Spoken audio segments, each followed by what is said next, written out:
دولار نرجع تكتكان جولن بر سيد ساتنا جرتي بر ساتنا جرتي جولن فتندو هذا خيه نوبراتي من كرنا eenyu tu hawaasa wali buuse gaafa gargaarsa walloo irraa kaase hogganni dubbii tanaa eenyu dubbii tana hawaasa keessa facaase eessarraa kaateeti eessa as geesse gama ajjecha dhufe eenyu dubbii tanarratti sadarkaa hoggansa sagalee biyya jirti sadarkaa hoggansa leencaan qurxummiidhaan feemasa keessaan garee keessaan zuumiidhaan eenyu ijoollee tana boodarra taa'ee mari'achiisaa galmeen guututti Jawaar harka seente abbaan fedhe jalaa miliquu hin danda'u.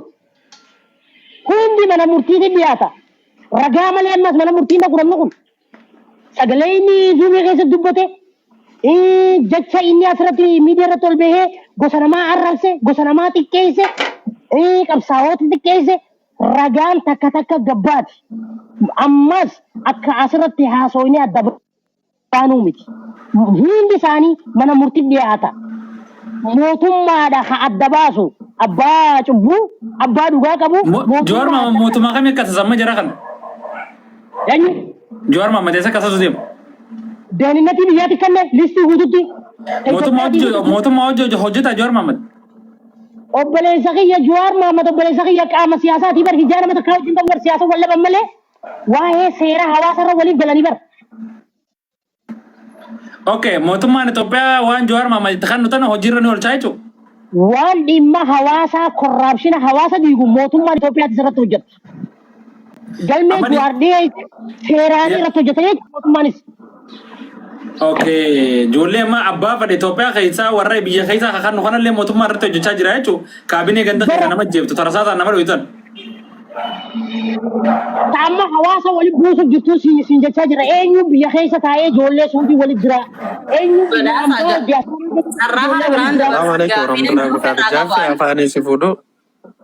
rakkoo siyaasaati kun rakkina siyaasaati Jaafar achuma dhaabbatu rakkina siyaasaati.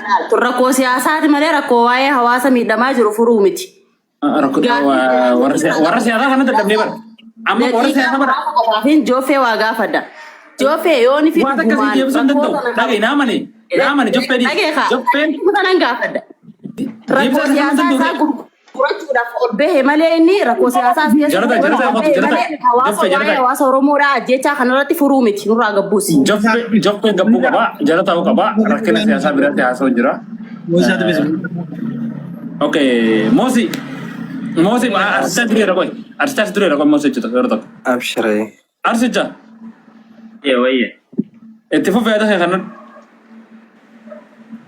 Sila yaada kennachuu wama jiru amma laali yakkamtoonni qabamtee jennaan jechuun warri duubaan erganii fincaan fixataa jira. Warra akka goobeefaa jechuudha. Warri duuba dhaabanii itti dhiiban jechuudha ijoollee kana jechuudha duubaan ergan abbootiin jechuudha.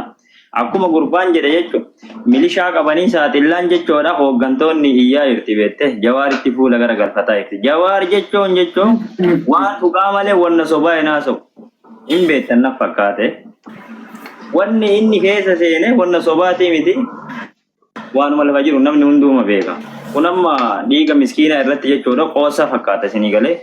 Namni waan tokko yoo ol seenee dubbateetiin jedhe amma jaffeen wallahi dhugaa jirtu gadi ifa baasee dubbateetiin jedhe. Jawaari mootummaa rakkoo siyaasaa malee rakkoo biraa walirraa hin qaban. Wannoo mootummaan dabse qajeelchaa jedhee haasaa malee Jawaari dhimma aangoollee hin qabu dhimma quuqama hawaasa isaa malee.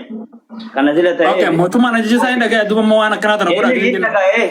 Dhageenna hojjetaa jira garee 220 maal godhe Jawaar saaxilee innaan mootummaan maal godhe nama meeqatu hidhaa jira. Hin beektumu ati. Okay, kanallee immoo tarkaanfii irra fudhachiisaa jechuudha. Tarkaanfii irra fudhachiisee yakkamaa yoomuu jechuudha. Ka dhiiga ilmaan hiyyeessaa beelaan boochisee qucee irra dhaabatee goorree jechuudha yoomuu jalaa hin bahu nama harkaa hin baane dura seenee jira sii galee Jawaariin harkaa eenyu hin bahu wayyaan eenyu harkaa hin baane taankii baankii qabdu jechuudha. Okay. Nanni dhiisi. Sii galee dirqama yakkamaan tokkoffaan jechuudha yakkamaa as keessa keettee kaatee ate jechuudha nama dhugaa dubbatu gad darbuun wallahi sirrii miti atu ilaalcha addaa qabde jechuudha goobee buusas keessa gati yakkamaan guddaan goobeedha namni ragaa guutuu qabna qabatama yakkamaadha yakkamaa Awali san tukuna dati moise tifuf. Awo gaafi sammaan hangafatin gaafi si barreessan nagarree waan hangafatin. Singafa dungafi maaliif si gaafate warra siyaasaati. Tifuf moose. Gaafi Assalamu sammaan alaikum warahmatullahi wabarakatuh. Sunundinu adeera kayya urgaa bilisummaa fa'as keessa jira. Ani wanti nuti dubbachuuf adeemaati badhaa isaanii beektaa? Salaam magana gaalirta. Waa'ee Oromoo tana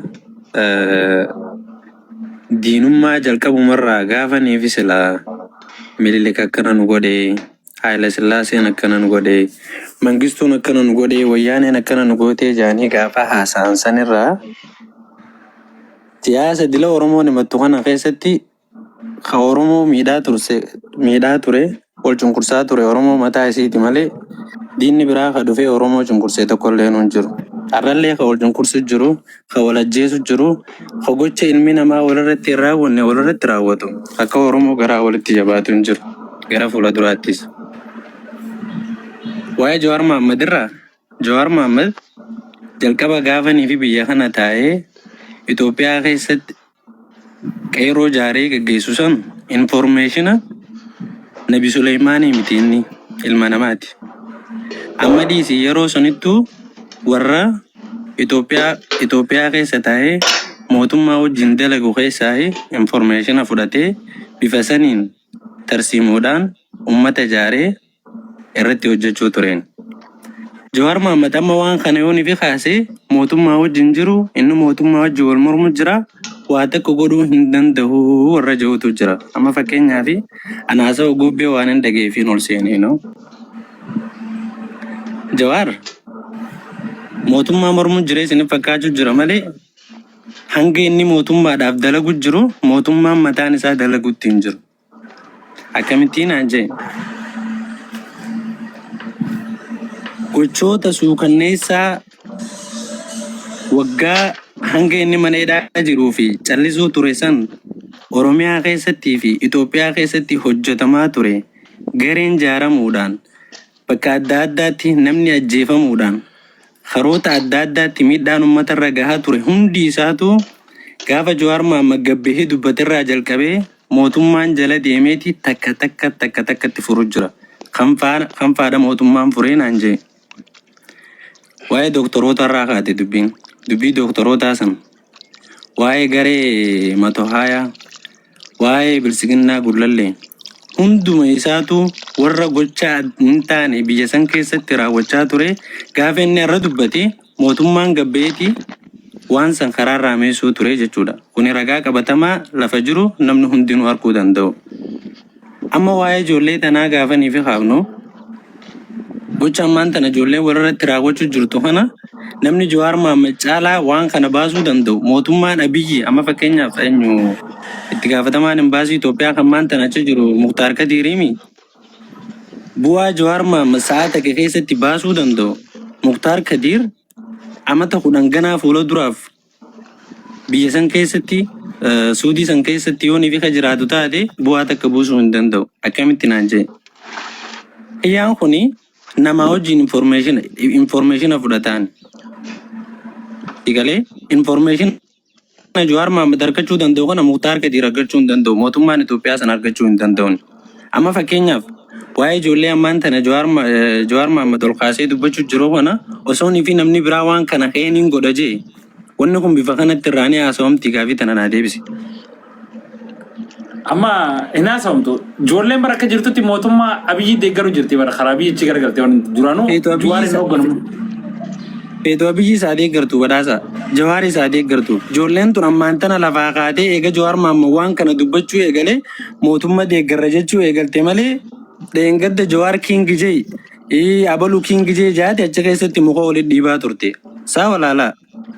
Arraantan eeganii fi Jawaar Mohaammed footoo isaanii postotuu eegalee Abiyyi karaa Abiyyi achi garagalte Abiyyi himachuu eegalte si eegalee. Jawaar formaata ni fida tanarratti. 100%. Just wait for him. Akka nama yakkamaa tokkotti deebisuu fi akka nama biyya tana keessa jirutti deebisuu akka nama bossameetti. Yakkama. Naa dubbisaaf. Fakkeenyaaf gaa suuraan diyyol baatee anaa dubbataaf dhageeffadhu. Obboleessa kiyya jaalattee jibbitee silaa gaafa ilmi harargee makiinatti akka ibisa addunyaatti hidhamu Jawaar Mohaammed gabbee waan kana poosti godhee ilmoon namaa hin gorraamtu. Odoo lubbuun namaa takka hin bahin dura maaliif calje?